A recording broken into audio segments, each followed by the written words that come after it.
اس دن میں نے ماریشس میں بھی کہا ایک اور فتنہ یہاں پاکستان میں بدقسمتی سے ہمیں اس سے واسطہ ہے، لیکن گیا ہوا ادھر کا ہی ہے، انڈیا سے گیا ہوا ہے، مسٹر مودودی، اللہ آپ کو اس فتنے سے بھی محفوظ فرمائے۔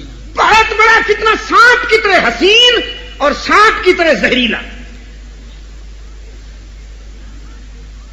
اس کے فکر کی اساس بھی صحابہ دشمنی پر ہے۔ لکھتا ہے کہ کوئی تنقید سے بالا تر نہیں، کوئی تنقید سے بالا تر نہیں، کوئی صحابہ معصوم ہے؟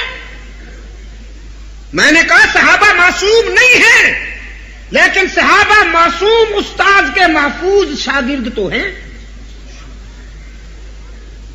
صحابہ معصوم استاد کے محفوظ شاگرد تو ہیں۔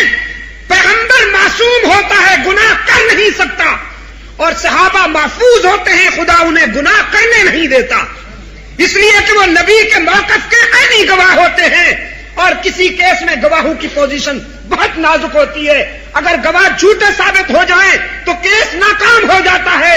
اللہ نے قدم قدم پہ صحابہ کے کردار کی اور دیانت کی حفاظت فرمائی ہے تاکہ ان کی دیانت رسول کے موقف کی کامیابی کی دلیل بنے۔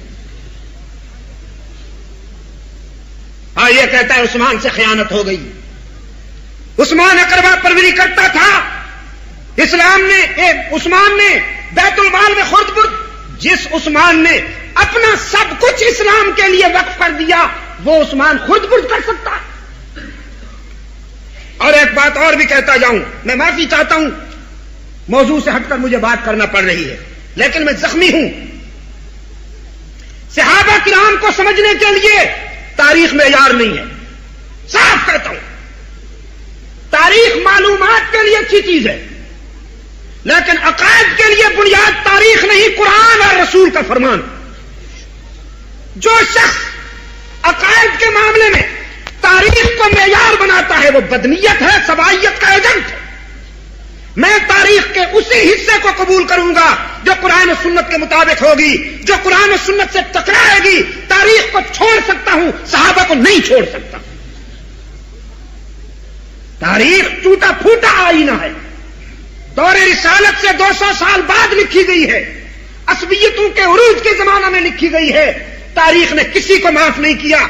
تاریخ کا ایک پہلو بنو عباس کو اور دوسرا پہلو بنو امیہ کو نشانہ بناتا ہے۔ میں تاریخ کے آئینے میں صحابہ کا چہرہ نہیں دیکھوں گا اور نہ آپ کو مشورہ دوں گا۔ میرا مشورہ یہ ہے، صحابہ کا حسن و جمال دیکھنا ہے تو قرآن کے بے داغ آئینے میں دیکھیے، رسول اللہ کے فرمان کے بے داغ آئینے میں دیکھیے، اور پھر آپ کو پتہ چلے گا کہ صحابہ کا چہرہ داغدار ہے یا بے داغ ہے۔ اور مسٹر مودودی کو جو خیانت، جو اقربا پروری، جو بددیانتی نظر آئی ہے تاریخ کے مٹکے میں کہا کرتا ہوں یہ اس کے اپنے چہرے کے خط و خال ہیں، عثمان ذوالنورین کے نہیں۔ کبھی ایسے بھی ہوتا ہے کہ آدمی اپنی تصویر دیکھ کے گھبرا جاتا ہے۔ ایک بچہ بسکٹ کھاتا ہوا پانی کی تلاش میں ایک مٹکے کے پاس چلا گیا، پانی تھوڑا سا پڑا تھا مٹکے کے نچلے حصے میں، جھانک کے دیکھا تو اپنی شکل نظر آئی، بسکٹ گر گیا۔ تو دادا جان کی دہائی دیتا ہوا چلایا، دادا جان میرا بسکٹ چھین لیا ہے ایک بھیا نے، جلدی سے آئیے۔ اب یہ چھوٹے میاں تھے، بڑے میاں اٹھے گرجتے برستے ہوئے غضب میں، میرے گھر میں آ کے میرے پوتے کے منہ سے بسکٹ چھینتا ہے کون؟ ابھی دیکھتا ہوں۔ قریب آ کے بچے سے کہا کہاں ہے وہ، کون ہے؟ بچے نے کہا وہ ایک بھیا ہے اور مٹکے میں بیٹھا ہے۔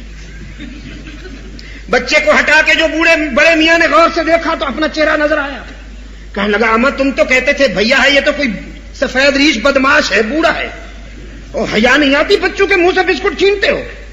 اب وہ جو ویسا ہی رد عمل ہوا تو اور بگڑ گئے کہ میرے سامنے بولتے بھی ہو، پھر چوری اور سینہ زوری اٹھا کے مکہ مارا، مٹکا ٹوٹ گیا، نہ بھیا رہا نہ بوڑھا رہا۔ تاریخ ٹوٹا پھوٹا آئینہ ہے، دور رسالت سے 200 سال بعد لکھی گئی ہے، عصبیتوں کے عروج کے زمانہ میں لکھی گئی ہے۔ تاریخ نے کسی کو معاف نہیں کیا۔ تاریخ کا ایک پہلو بنو عباس کو اور دوسرا پہلو بنو امیہ کو نشانہ بناتا ہے۔ میں تاریخ کے آئینے میں صحابہ کا چہرہ نہیں دیکھوں گا اور نہ آپ کو مشورہ دوں گا۔ میرا مشورہ یہ ہے، صحابہ کا حسن و جمال دیکھنا ہے تو قرآن کے بے داغ آئینے میں دیکھیے، رسول اللہ کے فرمان کے بے داغ آئینے میں دیکھیے اور پھر آپ کو پتہ چلے گا کہ صحابہ کا چہرہ داغدار ہے یا بے داغ ہے.